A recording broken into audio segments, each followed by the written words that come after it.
திருச்சிற்றம்பலம்.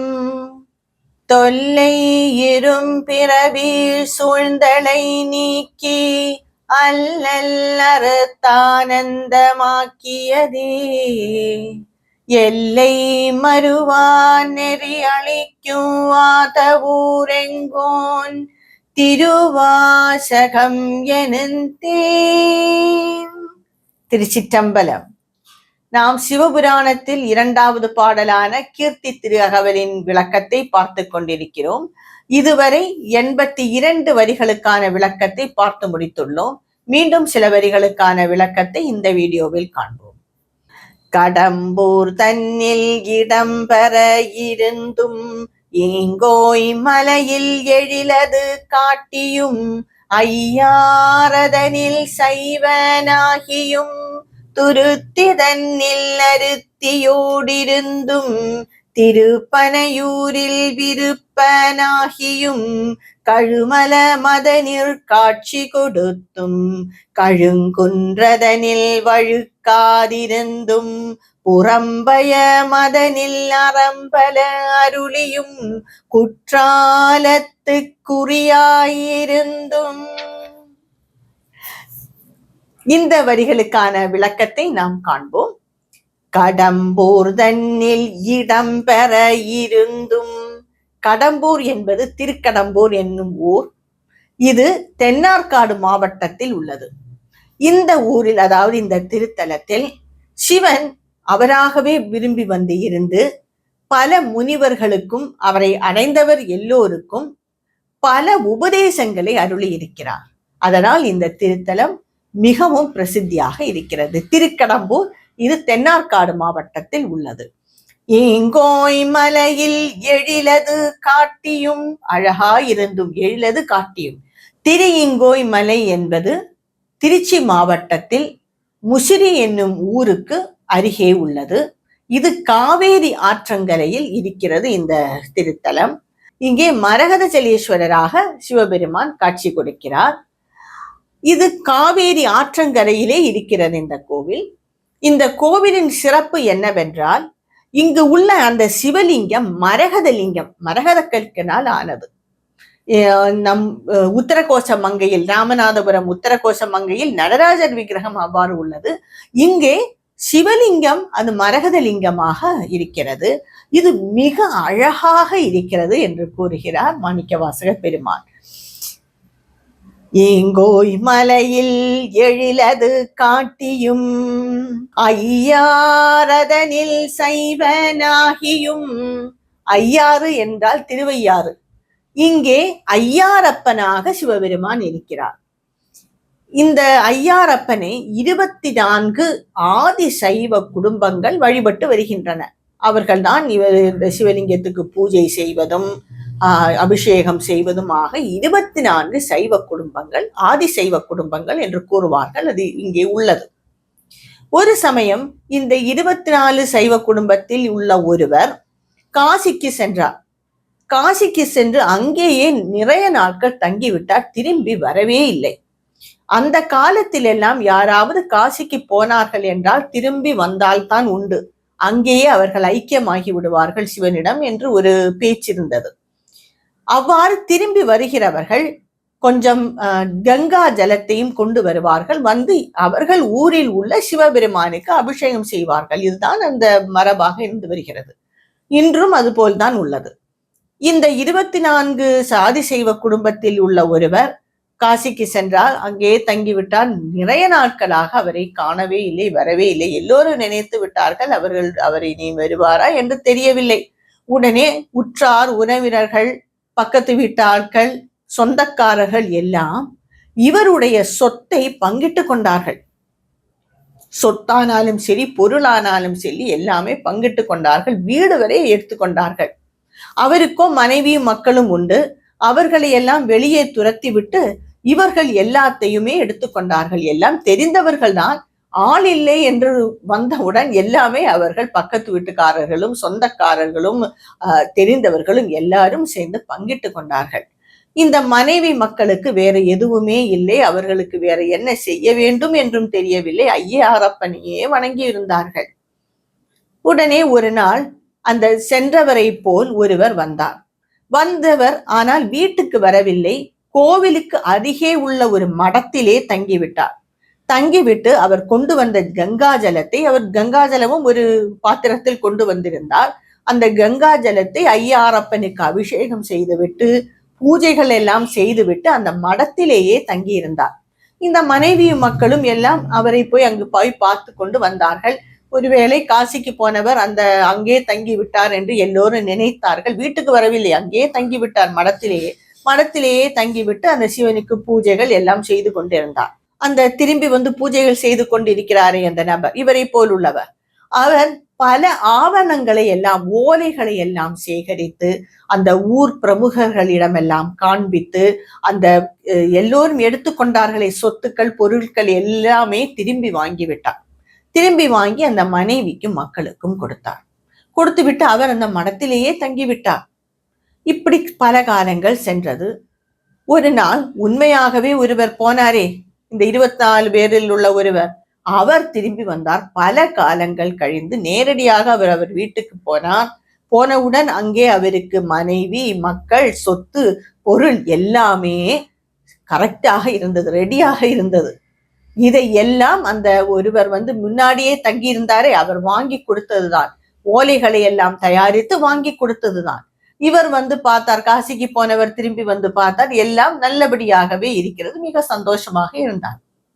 அப்பொழுதுதான் இந்த ஊர் மக்களுக்கும் மனைவிக்கும் மக்களுக்கும் எல்லோருக்குமே தோன்றியது, முன்பு வந்தவர் யார்? இவர்தான் அந்த பூஜை செய்தவர், 24 குடும்பத்தில் உள்ள ஒரு ஆள். அப்படியானால் அவர் யார்? இவரை போலவே உள்ளாரே, யார் என்று மடத்திற்கு சென்று பார்த்தால் அங்க யாரையுமே காணும். அப்பொழுது நான் எல்லோருக்கும் தெரிந்தது, வந்தது சிவபெருமான். இது அவருடைய திருவிளையாடல். அவருடைய பக்தர்களை யாரு துன்புறுத்தினாலும் அவரே நேரடியாக அதை மீட்டு கொடுப்பார், அந்த கஷ்டங்களை தீர்த்து கொடுப்பார் என்று எல்லோருக்கும் புரிந்தது. எல்லோரும் அந்த ஐயாரப்பனை வணங்கினார்கள். வந்தது ஐயாரப்பன் என்று அப்பொழுதுதான் இந்த மனைவி மக்களுக்கு கூட புரிந்தது. இதைவே இந்த திருவிளையாடலே இந்த வரி கூறுகிறது. ஐயாரதனில் சைவனாகியும்.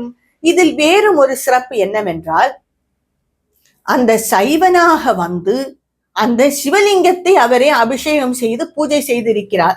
இது ஒரு ஆத்ம பூஜை அல்லவா? இது அவர் சிவனை பூஜை செய்தது. இதனால் இந்த ஸ்தலமும் சரி, இந்த திருவிளையாடலும் சரி மிகவும் பிரசித்தியானது. சிவன் ஆத்ம பூஜை செய்த வரலாறு இது. துருத்தி தன்னில் அருத்தியோடிருந்தும். துருத்தி என்பது தஞ்சாவூர் மாவட்டத்தில் உள்ள குத்தாலம் என்பது. அந்த குத்தாலம் என்பது ஒரு மிக சிறிய கிராமம். அந்த குற்றாலத்திலே பல முனிவர்களும் ரிஷிகளும் முன்பு தங்கியிருந்திருக்கிறார்கள். அவருக்கெல்லாம் சிவபெருமான் உபதேசம் கொடுத்திருக்கிறார். வேதங்களின் பொருட்களையும் விளக்கி பல அர்த்தங்களையும் கூறி ஆத்ம ஞானம் வழங்கி இருக்கிறார். அந்த குத்தாலம் எனும் திருத்தலத்தில் இன்றுமே அது ரொம்ப பிரசித்தியாக தான் இருக்கிறது. பல முனிவர்களும் சித்தர்களும் அங்கே இருக்கிறார்கள். ஏன், நமக்கு எல்லோரும் தெரிந்த மிக பிரசித்தமான ஸ்ரீ ஸ்ரீ ரவிசங்கர் கூட அந்த குத்தாலத்தில் இருந்து வருபவர் தான். அதைத்தான் இந்த வரலாறு கூறுகிறது. துருத்தி தன்னில் அருத்தியோடிருந்தும். அங்கு முனிவர்களுக்கு இவர் விளக்கம் அளித்திருக்கிறார். ஆகமங்களின் விளக்கத்தையும் பல ஆத்ம ஞானத்தையும் அருளி இருக்கிறார் சிவபெருமான். திருப்பனையூரில் விருப்பனாகியும். திருப்பனையூர் என்பது தஞ்சை மாவட்டத்திலே நல்நிலத்திற்கு அருகே உள்ள ஒரு இடம். அங்கே சிவபெருமான் விரும்பி இருந்திருக்கிறார், விரும்பி அருள் புரிந்திருக்கிறார். பல இடங்களில் அவர் ஆகமங்களை விளக்குவதற்காகவும் ஒரு திருவிளையாடலை நடத்துவதற்காகவும் வேறு ஏதாவது ஒரு காரணத்துக்காக சென்றிருப்பார். இப்ப திருவையாறு என்றால் அங்கே அந்த குடும்பத்தை காப்பாற்றுவதற்காக சென்றார். இதுபோல் ஒவ்வொரு இடத்திற்கும் ஒவ்வொரு திருவிளையாடலின் பொருட்டுதான் சென்றிருக்கிறார். ஆனால் இந்த இடத்தில் அவர் மிகவும் விரும்பி அவராகவே அமர்ந்திருந்தார் என்பது இந்த வரிகள் குறிக்கிறது. திருப்பனையூர் இது தஞ்சை மாவட்டத்தில் உள்ளது. கழுமல மதநீர் காட்சி கொடுத்தும். கழுமலம் என்றால் சீர்காழியை தான் குறிக்கிறது. இது விழுப்புரம் மாவட்டத்தில் உள்ளது சீர்காழி. இந்த சீர்காழி எனும் அந்த திருத்தலத்தில் சிவபெருமான் 3 உருவங்களில் காட்சி கொடுத்திருக்கிறார். அதாவது தோணியப்பராகவும் பிரம்மபுரீஸ்வரராகவும் சட்டைநாதராகவும் அங்கு காட்சி கொடுத்து பல பேருக்கு அருள் புரிந்திருக்கிறார். இதையே இந்த வரி கூறுகிறது. கழுங்குன்றதனில் வழுக்காதிருந்தும் இன்றும் இருக்கிறார், இன்றும் நிலைத்து இருக்கிறார், இன்றும் அங்கு சிவபெருமான் இருக்கிறார். அவர் எல்லா இடமும் இருக்கிறார், சரிதான். இருந்தாலும் அவர் இன்றும் இருக்கிறார், வழுக்காதிருந்தும். எந்த இடத்தில்? இதுதான் திருக்கழுங்குன்றம். திருக்கழுங்குன்றம் எனும் இடம் செங்கல்பட்டு மாவட்டத்தில் உள்ளது. இந்த இடத்தில் சிவபெருமான் வேத கிரீஸ்வரராக இருந்து அருள் புரிகிறார். வேதங்களின் அர்த்தத்தை, விளக்கத்தை சித்தர்களுக்கும் முனிவர்களுக்கும் ரிஷிகளுக்கும் எல்லாம் விளக்கி கொண்டு இருக்கிறார் இன்றும் அந்த திருக்கழுங்குன்றம் எனும் இடத்தில். இந்த திருக்கழுங்குன்றம் என்பது செங்கல்பட்டு மாவட்டத்தில் உள்ளது. அது சென்னையில் இருந்து ஒரு மணி நேரம் அவ்வளவுதான் இருக்கும். இது ஒரு சின்ன மலையின் மேல் இந்த வேதகிரீஸ்வரர் ஆலயம் இருக்கிறது. அங்கேதான் சிவன் இருக்கிறார், அதனால் அங்கே சுத்தி ஆலயம் கட்டி இருக்கிறார்கள். இது ஒரு 350 படிகள் இருக்கும் என்று நினைக்கிறேன். ஏறி சென்றால் அந்த வேதகிரீஸ்வரரை காணலாம். இந்த கோவிலின் வேற ஒரு சிறப்பு என்னவென்றால், இங்கு சில கால முன்பு வரை 2 கழுகுகள் ஒரு 12 மணி வேளையில், மதியம் 12 மணி வேளையில் வந்து சிவனுக்கு படைத்த சர்க்கரை பொங்கல் இத போல் பாயசம் இத மாதிரி இருந்தால் அதை அதற்கு கொடுப்பார்கள். அந்த உணவையே அது உண்டு விட்டு செல்லும். இது சில காலம் முன்பு வரை நடந்தது என்று கூறுகிறார்கள். அதாவது 2000 ஆண்டு வரை அது அந்த கழுகுகள் வந்ததாக கூறுகிறார்கள்.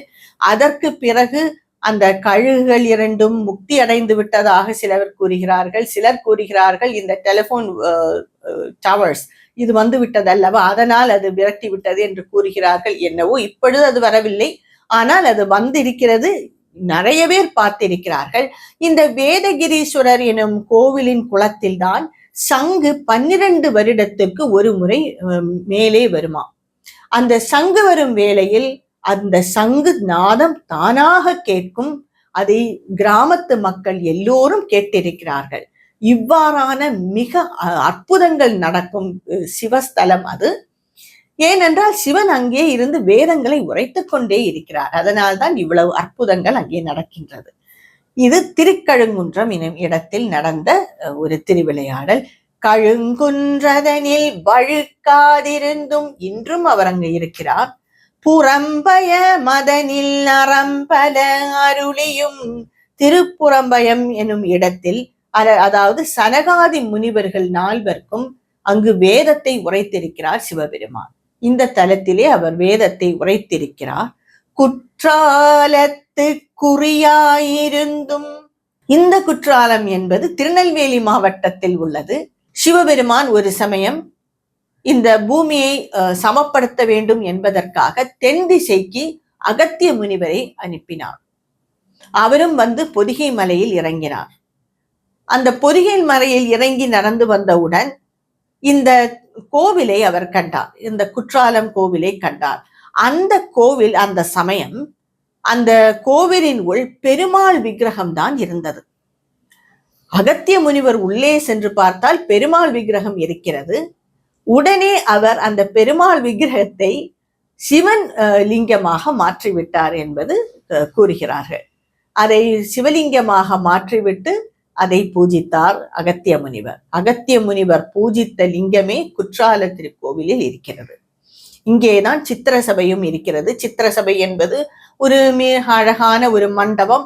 அதில் பல சிவன் பார்வதியுமான பல சரித்திரங்களை உணர்த்தும் பெயிண்டிங் என்று கூறுவார்களே, சித்திரங்கள், அது இருக்கின்றது. அது இன்று போல் பெயிண்டிங் கிடையாது. வாட்டர் பெயிண்டிங், ஆயில் பெயிண்டிங் எல்லாம் கிடையாது. அந்த காலத்தில் உள்ள அந்த வண்ணங்கள், அது மிகவும் அழகான சித்திர சபை. அது இந்த பெருமைகள் எல்லாம் அந்த குற்றாலம் திருக்கோவிலில் உள்ளது.